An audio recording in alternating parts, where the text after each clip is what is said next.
but I've never been one for being soloistic. Mm-hmm. Though occasionally, I mean, I did a show at this place. A guy organized a show of duos, and I played bass and sang, and did it with a friend who played trombone, this guy Peter Zumo, who's a fabulous trombonist.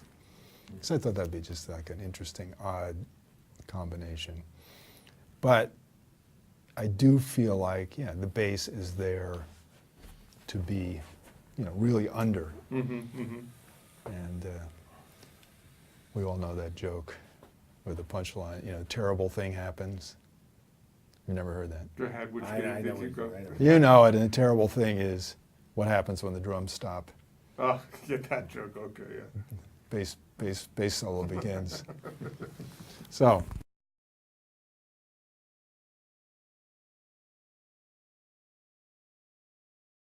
Well, first to say, I have New York in my blood because I was born in Manhattan. Right. And then my parents cruelly moved us out to the suburbs, the boring suburbs in Connecticut when I was 2.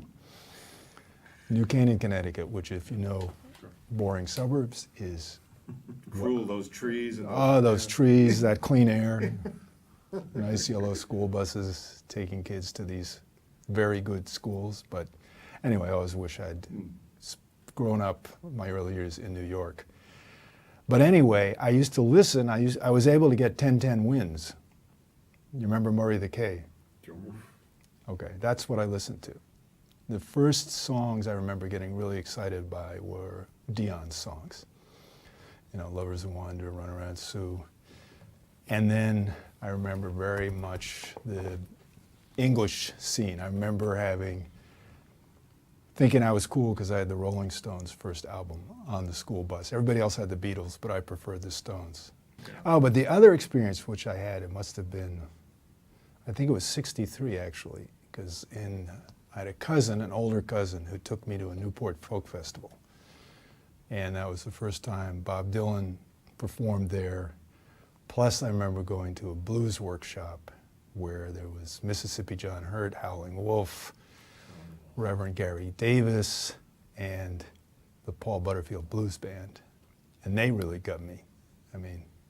Well, that must have been, Paul Butterfield Blues was an electric band at the folk festival. They were, and I don't even know if I saw them. I used to also go, but that was a little later, where I used to go to Boston a lot, to a place called the Club 47, where a lot of those blues people played. Dylan played there, Joan Baez, Phil Oakes, Donovan. So I feasted on all that music from an early age. But I'd say the thing that really turned, if there was one thing, was going to that folk festival.